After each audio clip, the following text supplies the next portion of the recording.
Bienvenidos. Vamos a adentrarnos en una pregunta fascinante. ¿Cómo va a ser el mapa de las religiones en el futuro? Digamos para 2050. Pues ojo, porque los datos del Pew Research Center nos dibujan un escenario que a lo mejor no es el que esperamos. Un mundo donde la fe no desaparece, sino que, bueno, se transforma de formas bastante sorprendentes. Y esa es la gran cuestión, ¿no? La idea general es que vamos hacia un mundo cada vez más laico, más secular. Pero, ¿y si los datos, la pura demografía, nos estuvieran contando otra historia? Una historia que va en una dirección totalmente distinta. Pues sí, aquí llega el primer dato que choca. Si miramos el planeta en su conjunto, el mundo no se está volviendo menos religioso, al contrario, se proyecta que lo será más. Y la pregunta es obvia. ¿Cómo puede ser? Vamos a ver qué hay detrás de esto. Vale, para entender este fenómeno, lo primero es mirar las grandes tendencias. ¿Cuáles son esos motores, esas fuerzas que están impulsando este cambio a escala mundial?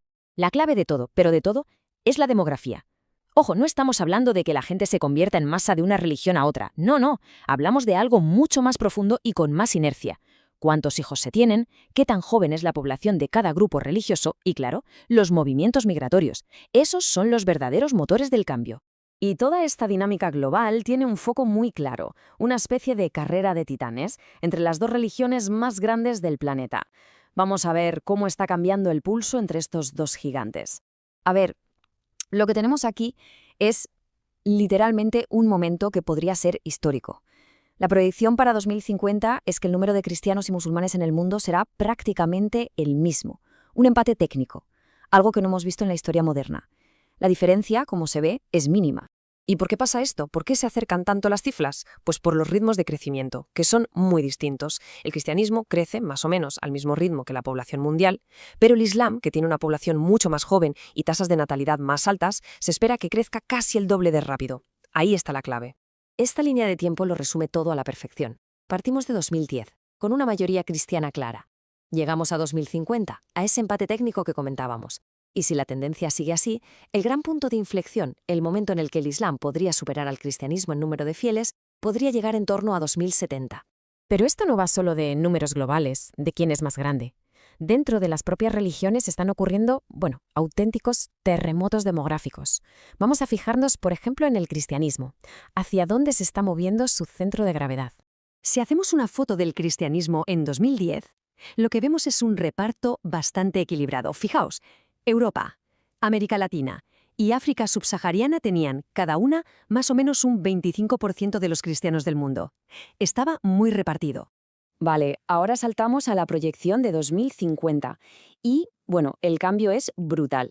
Mirad cómo la parte que corresponde a África subsahariana se dispara hasta casi el 40% y al mismo tiempo la de Europa cae en picado.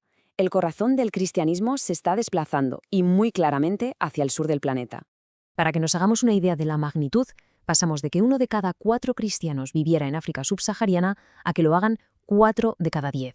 4 de cada 10.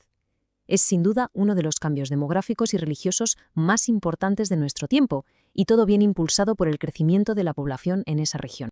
Muy bien, hemos hablado de las grandes religiones, pero ¿y la gente que no se identifica con ninguna? Los sin afiliación.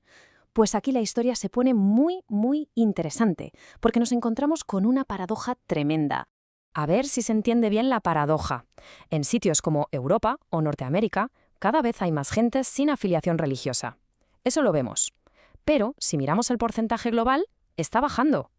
¿Cómo es posible que pasen las dos cosas a la vez? Parece una contradicción, ¿verdad? Y una vez más, la respuesta está en la demografía. Es una cuestión de matemáticas en realidad. El número total de personas no afiliadas va a crecer. Sí, de unos 1.100 a unos 1.200 millones. Pero ese crecimiento se da sobre todo en países con tasas de natalidad muy bajas. Mientras tanto, en otras partes del mundo, las poblaciones religiosas crecen mucho más deprisa. ¿El resultado? Aunque son más en número, su trozo del pastel global se hace más pequeño. Pasan del 16% al 13%. Vale, hemos visto la foto global. Ahora vamos a hacer zoom y a ver cómo aterrizan todas estas tendencias en países concretos. ¿Qué va a pasar a nivel nacional? Vamos con dos ejemplos que son muy potentes. Primero, la India. Seguirá siendo un país de mayoría hindú, claro, pero se convertirá en el país con más musulmanes del mundo, superando incluso a Indonesia. Y luego, Estados Unidos. Allí la tendencia es la contraria. Los cristianos bajan bastante, del 78 al 66%, y quienes suben con fuerza son los no afiliados, que pasan del 16 al 26%. Y esto no son casos aislados, ni mucho menos. Hay más cambios importantes. Por ejemplo, en países como Francia, Reino Unido o Australia, los cristianos dejarán de ser más del 50%. En algunos de ellos, como Francia o Países Bajos, el grupo más grande será el de los no afiliados. Y luego tenemos casos como Nigeria y Macedonia, donde se proyecta que la mayoría pase a ser musulmana.